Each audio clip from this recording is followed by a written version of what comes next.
Hi Collective, tingnan po natin yung Lunes at saka Martes energy update. Sa mga hindi pa makaka-resonate, better luck next time po. Sa mga makaka-resonate, thank you po in advance. Sa mga new subscriber po pala, thank you so much po. Tsaka sa mga returning, lalo na po sa mga returning, thank you so much po. Thank you sa suporta po since day one. So, tingnan po natin, Monday at saka Tuesday. Lunes at saka Martes.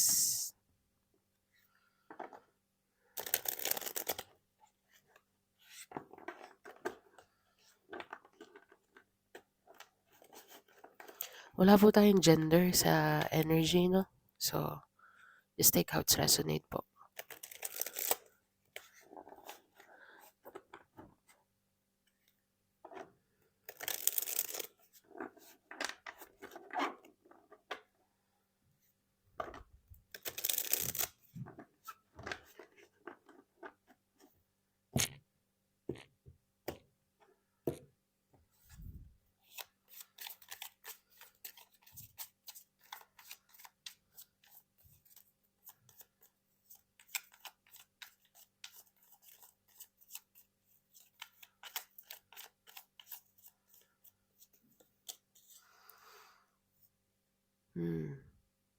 Page of Cups. Six of Pentacle.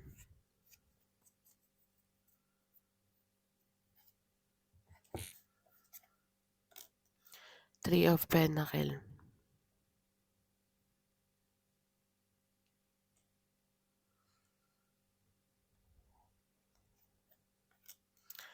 Temperance card. So, nakikita ko dito, Lunes at saka Martes, kailangang may gustong umagaw ng attention dito.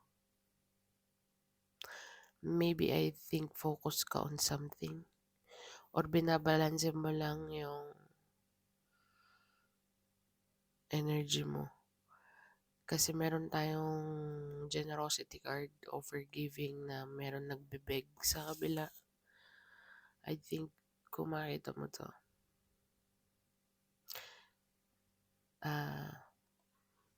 merong isang person na nakafocus yung attention to another person or sabihin nating sitwasyon.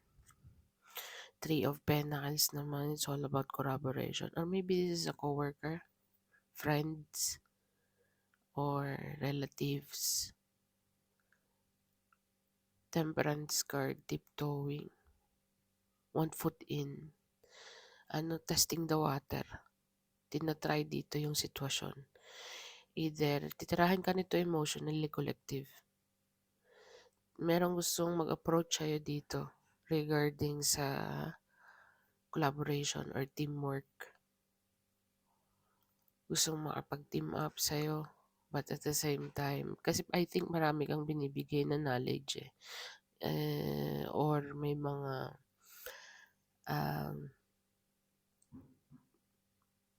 bagay na sinishare ka. Okay. Meron kang mga bagay na sinishare na very useful na napapakinabangan nila for real. Okay. So, kung makikita mo sa Three of Pentacles, this is all about ganito gagawin mo. Ganito. Yun ang nakikita ko dito. Pero I think in some point, merong separation na nangyari. Kung bakit meron nagbibig dito and nag-overgive ka sa kabila. Pero I think nasa iyo yung scale. So, alam mo kung anong ginagawa mo. Aware ka sa kung sinong binibigyan mo ng sinong deserve, okay, ng energy mo. Okay. Kasi I think pag nandito ang generosity card, it's all about giving, it's all about generosity. Hindi man finances maybe, for some of you, yung time ba, yung effort mo, yung knowledge mo. Clarify the Six of Pentacles. Yeah, the Star card. The Wheel. Tsaka Four of Cups. Yeah, definitely merong separation dito. Meron ka ditong Gusto kong i-approach with the Page of Cups, start a new beginning with you. Pero I don't think so. Kasi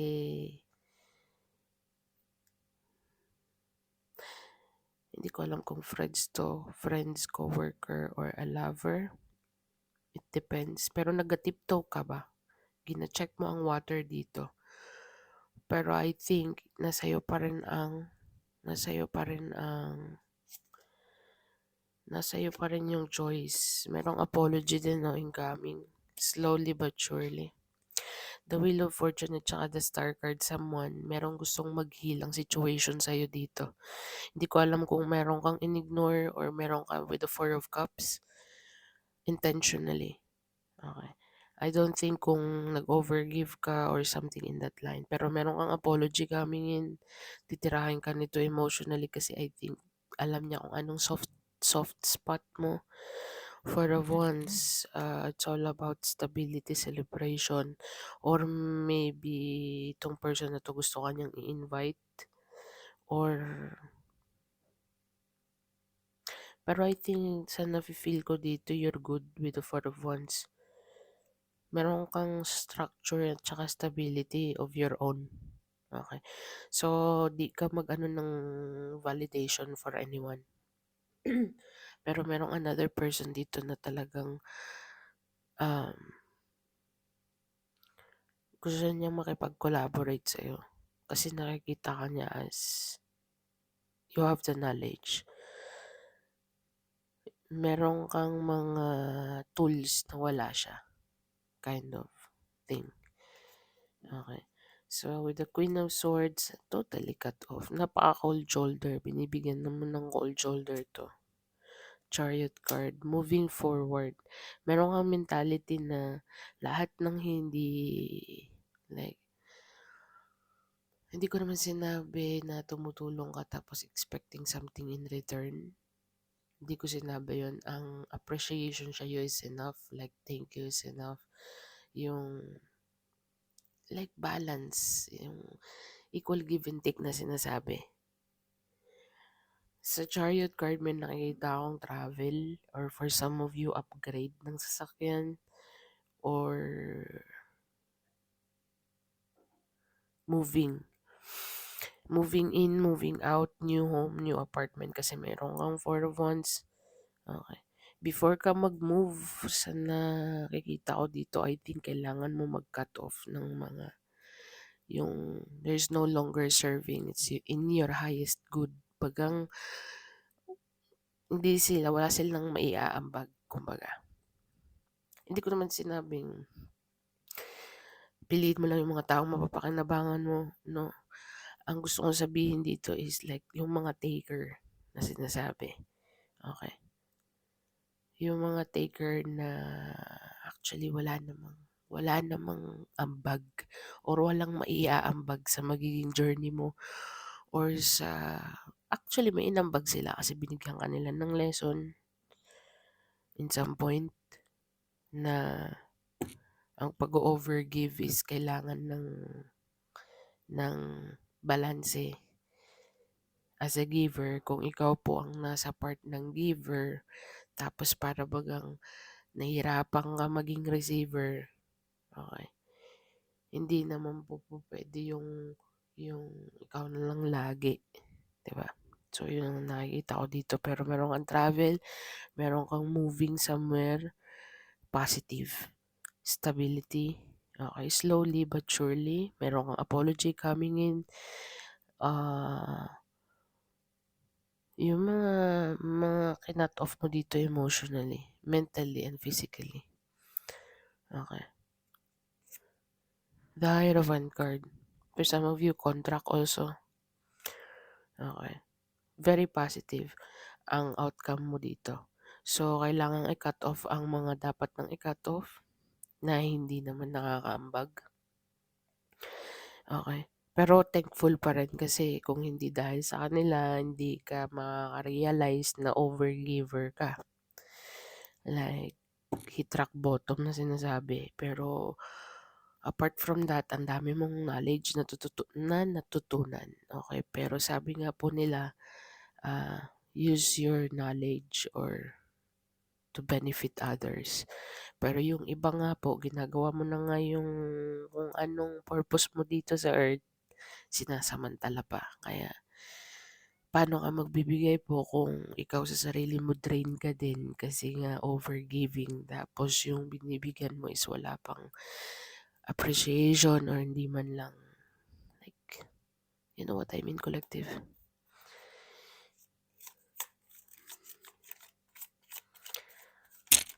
Pero merong gustong mag-approach sa'yo dito tsaka merong apology coming in, titirahin ka nito emotionally. Okay. Tinatantya ka lang nito kung paano or timing. Knight of Swords, communication, Ten of Pentacles, wow. Knight of Cups, Queen of Pentacles at saka King of Cups. So, na nakikita ko dito, meron kang incoming na suitors or romantic cycle. Meron kang romantic person dito rushing in, offering stability. Meron ka ditong multiple source of income din. Kung nagbabalak kang maging your own boss or something in that line, collective, it is going to be a positive outcome. As I said po kanina, ito pong hiliran na to, meron kang Wheel of Fortune at saka Star card together with the Four of Cups. So, no po sa mga taker, user, or something in that line. Moving forward ka din po dito when it comes to your own idea, legalities, something with the Queen of Pentacles. Something po na para bagang meron kang idea na gusto mong i-take action na. Pero habang nasa mentality ka po na ganun, meron kang papasok dito na King of Cups at saka Knight of Cups. Knight of Cups, pero behind ng Knight of Cups, King of Cups po siya, napaka-romantic, pero matured. Kasi King of Cups po is very emotionally intelligent. At saka medyo nonchalant, pero kasi nandito silang dalawa. The more na ikaw nag-iisip ka dito, cut off for those people na hindi naman walang ambag or hindi naman makakaambag sa journey mo or na I think binigyan mo na ng maraming beses. I think more focus ka dito sa finances, stability at saka future wealth. Yung makikinabang yung mga kapwa-apuan mo. Pero meron ditong communication na talagang fast communication when it comes to, minsan wala sa hulog ang Knight of Swords eh. Okay, depende po sa sitwasyon. Clarify the Knight of Swords. The Magician, wow. Okay. So, it's gonna be fast. Minanifest mo to. So, it's already here. Knight of Wands. Queen of Wands, sorry.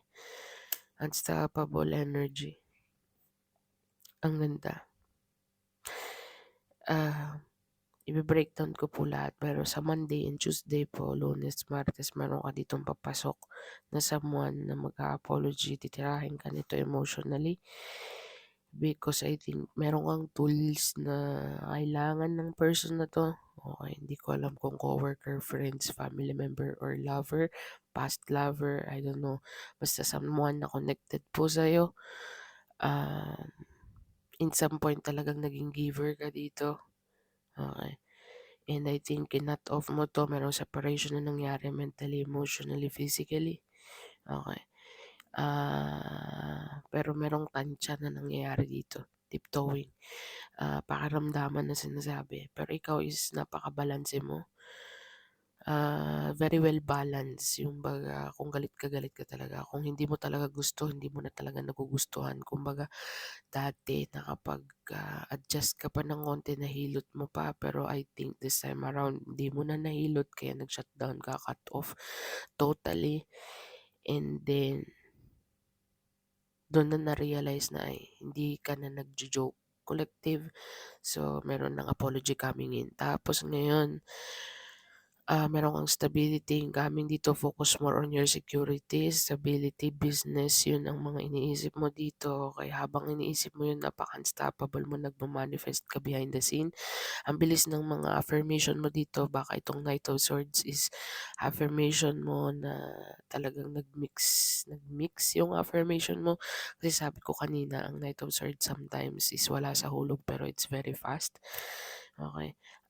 Baka yung affirmation mo napalitan mo tapos yung affirmation mo before is nagma-manifest na siya, nagmo-mold na, like it's already in the air tapos biglang nag-switch ka ng or biglang nagdagdag ka ng another affirmation and then dumating siya all at once or delivery, something in that line na meron kang in order.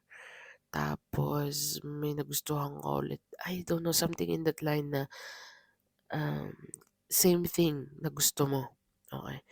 Pero nga lang parang nauna kang mag-place ng order tapos yung delivery na yun naka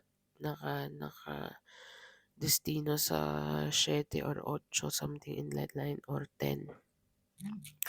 Tapos napa-order ka ulit kasi inaasahan mong baka makasabay doon sa order mo. Something na gano'n na analogy. Sana po ay na-gets ako. Kung ano man ang mga idea, merong very positive ang outcome dito. Tapos with the Queen of Pentacles, stay on your ground. Kailangan mong maging grounded sa kung ano man ang idea mo. Tapos meron kang suitors, yun lang ang nakikita ko. When it comes to legalities naman, kung ano man yung mga papeles ng mga nilalakad mo dito when it comes to paperwork or mga permit na mga sinasabi or mga papel. Yun ang nakikita ko with the Hierophant card. I think it's a very positive outcome with the Chariot card. Okay. So, basta i-cut off lang dito ang mga distraction kasi meron kang distraction na papasok kahit pinagbigyan mo na to ng paulit-ulit. Okay, Four of Swords, nag-heal ka na sa situation, na-contemplate mo na nasilip mo na. Okay, so buo na decision mo dito. Yung deserve lang ng energy mo, yung pili lang, pili. Ah, yun ang nakikita ko. So, tignan natin kung anong advice.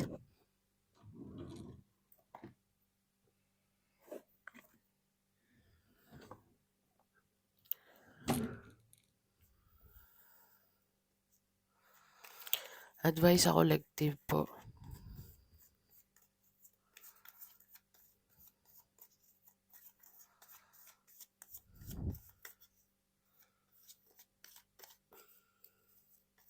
Sa mga hindi pa makaka-resonate, no, better luck next time po. Pero sa mga hindi pa makaka-resonate, better luck next time. Sa mga ka-resonate, thank you po in advance. Meron sumagi sa isip ko, meron ka ditong suitors. Kung sino man tong suitors mo, napaka very romantic ng person na to at yung pati yung kulay na gusto mo, yung palaman na gusto mo, yung kape na gusto mo, ah, ah, basta alam niya ang details dito pagdating sa mga gusto mo. Okay. Very sweet. Ah, very romantic. I think tinitingnan ka niya from afar. Okay. Pero hinahide niya lang yung emotion niya dito. Nakikita ka niya sa very nurturing, very calm. I mean, nakikita ko dito yung very nurturing ka tapos all about growth. Okay, yung energy mo itself para bagang very soothing, very relaxing kind of energy ang nakikita ko dito. I think gusto niyang ipakita na sa'yo kung ano talaga pero tinatago niya kasi syempre I think meron yata siyang pinanghawakan na posisyon or image na gustong i-maintain sa kung paano mo siya i-perceive. Okay, pero nakikita ka niya as capable on creating, very creative, productive, caring, with the Queen of Pentacles. Pero wala po tayong gender sa energy, okay? Just take how it's resonate po. Ikaw naman on the other hand, more on stability ka, very unstoppable lang imuhang na, napabisaya na kita. Ang mentality mo dito is all about security, stability, multiple source of income. Yun ang mga mentality mo dito ngayon. Wala kang time dito sa mga person na tinake for granted ka ng paulit-ulit. Okay? Pero Monday at saka Tuesday, it will resurface. Mafe-feel mo energy nila na gusto kang i-approach, na gusto kang, you know, papansin ba na energy. So, let's see. What is the advice? Nag-heal ka na dito, nag-contemplate ka na, napag-isipan mo na to. So, sorry na lang.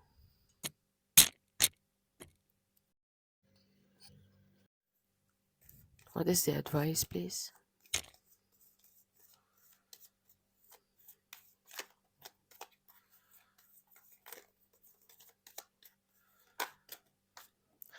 So, meditate and contemplate. As sinabi ko kanina, kailangan mo pang i-meditate at contemplate yung sitwasyon dito. Be bold and make the first move. Tsaka, a time for healing. Oh, okay. Emotions are running high. So, yun ang advice mo dito, collective. So, kailangan mong i-meditate at i-contemplate kung ano man yung mga bagay-bagay na dapat mo nang i-let go or I think forgive and forget. Tapos, be bold and make the first move and a time for healing. Kung mayroon kang kailangan prangkahin mo na. Okay, para naman hindi na mag-overthink dito. So, emotions are running high. I don't know, baka merong someone dito na pag kinausap ka or pag kakausapin mo or magre-respond ka is nag-overthink na kung ano yung mafe-feel niya dito. Because of the fact na talagang truth must be revealed dito in both sides. So, yun ang nakikita ko. Tingnan natin kung anong angel message number ng collective Monday at saka Tuesday.